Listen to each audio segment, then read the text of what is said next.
So who in their right mind would agree to be the representative of X when the judge has already said, if you are the representative of X and they don't censor immediately, then you will be imprisoned until they do. He basically wants a hostage to force them.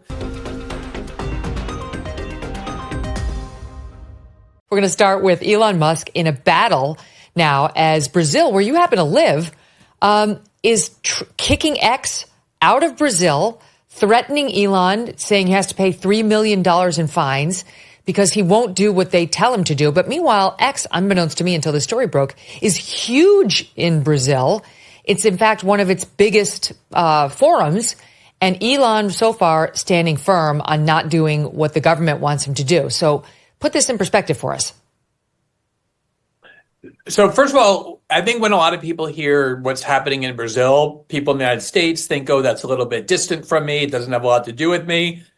But Brazil is one of the world's top 5 democracies. It's the second largest country in our hemisphere, 215 million people, a landmass almost the size of the United States, huge geostrategic importance because of oil and the Amazon. And it's also always played the major role in South America. But more importantly, Brazil has been being used as a test case of how far online censorship can go.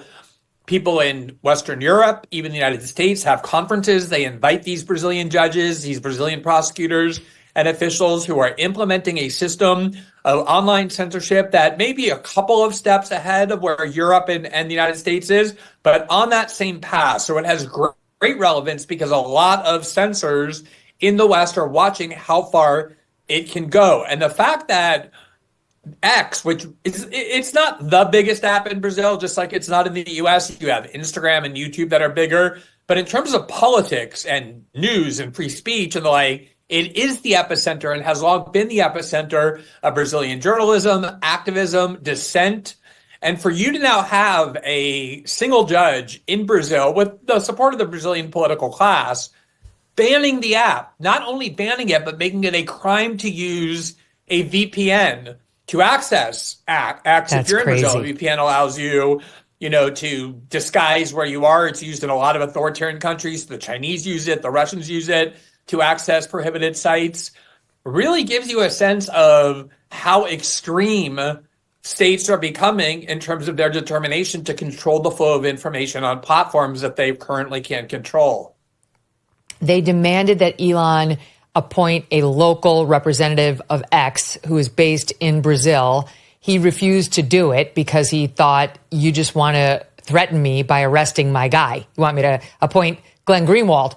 And next thing you know, Glenn's back in jail, where you've already been, thanks to these guys, the Brazilian government. They don't like Glenn because he reports on them and he's unsparing.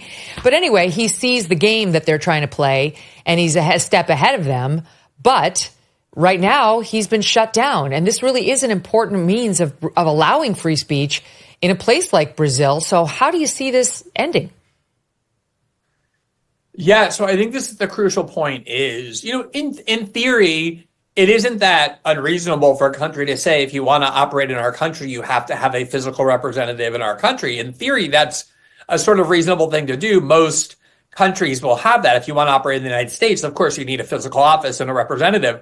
The problem is that every time there's an order of censorship that is given, not by the government, by a single judge, and X doesn't comply with it immediately, the judge threatens X executives that it will imprison them. They did it to Facebook a few years ago, too, when Facebook was starting to become resistant. So who in their right mind would agree to be the representative of X when the judge has already said, and I'm talking about a Supreme Court judge, if you are the representative of X and they don't censor immediately, then you will be imprisoned until they do. He basically wants a hostage to force them. Now, let me just, about these censorship orders, Megyn, let me just tell you, many of the people who are being ordered censored and off the internet are not just random extremists, which would still be wrong.